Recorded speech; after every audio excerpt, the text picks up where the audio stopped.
बच्चों, क्लास में स्वागत है आप लोगों का। इसके पहले हम बताए थे दूरी और विस्थापन के बारे में, जिसको आप लोग अच्छी तरह से समझ भी गए होंगे। दूरी के बारे में बताया था कि किसी वस्तु द्वारा तय की गई मार्ग की लंबाई को दूरी कहते हैं।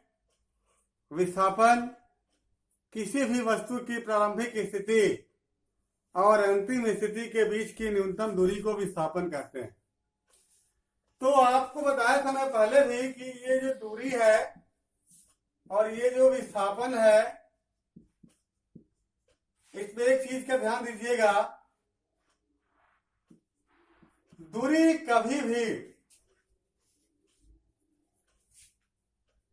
निगेटिव नहीं हो सकती है, दूरी हमेशा पॉजिटिव होती है, दूरी हमेशा धनात्मक होती है।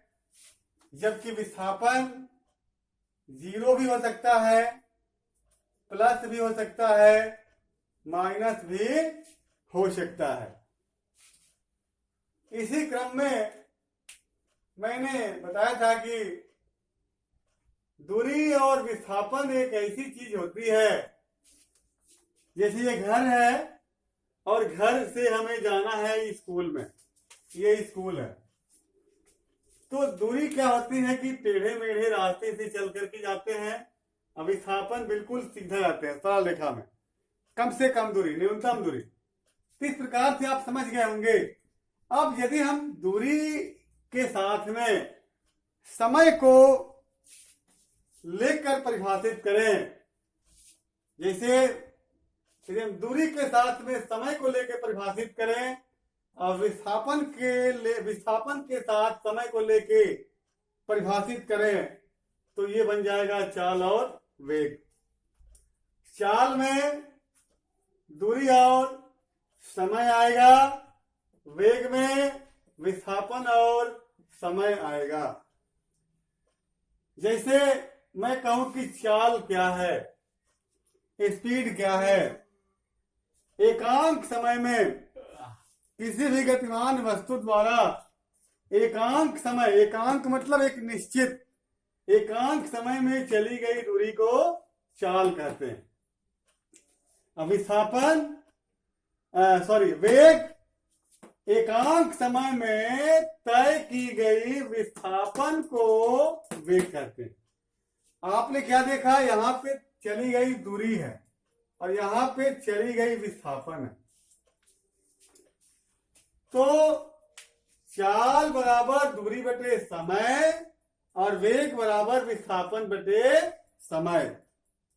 आपको बता दें कि जो दूरी होती है वो अदिश राशि होती है और जो विस्थापन होता है वो सदिश राशि होता है। इसको कैसे हम रिप्रेजेंट करते हैं, इसको भी मैं आप लोगों को बताना चाहूंगा। देखिए, दूरी और विस्थापन दोनों में खास तौर से क्या अंतर है। मैंने बताया था कि दूरी अदिश राशि है, विस्थापन सदिश राशि।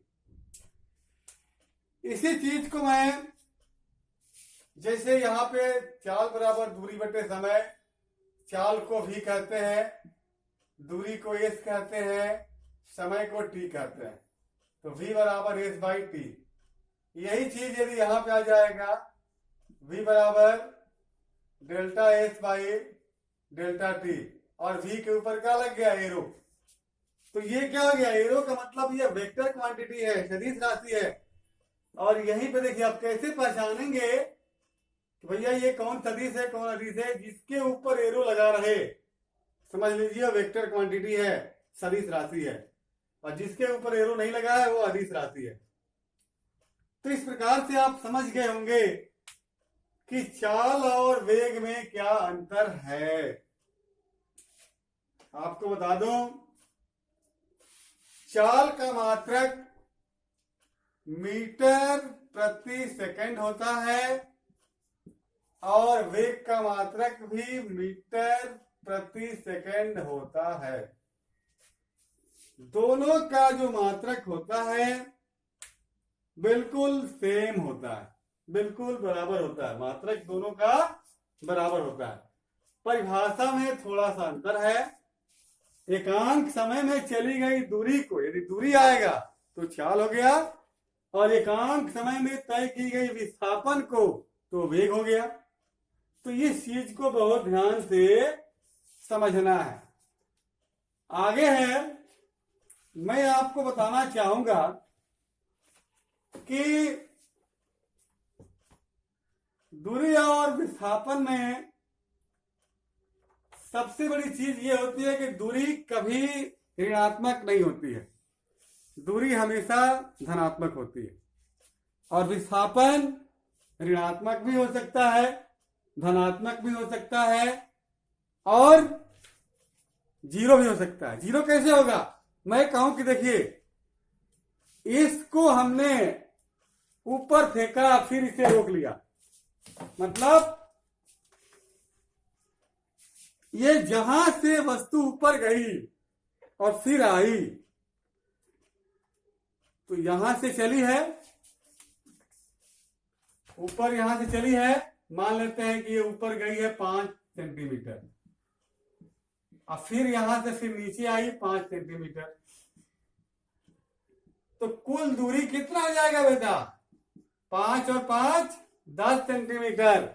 लेकिन विस्थापन कितना हो जाएगा? विस्थापन 0 हो जाएगा। कैसे 0 होगा? क्योंकि जहां से वस्तु चली है फिर वहीं पे आकर के गिरी है, इसीलिए क्या हो गया? विस्थापन। और इसी से मिलता जुलता औसत चाल है। औसत चाल और औसत वेग। औसत चाल बराबर कुल दूरी बटे कुल समय, औसत वेग बराबर कुल विस्थापन बटे कुल समय। तो ध्यान दीजिएगा, चाल में दूरी आएगा और वेग में विस्थापन आएगा। It is clear. बाकी कुछ क्वेश्चन आप लोगों को अगले वीडियो में मैं बताऊंगा।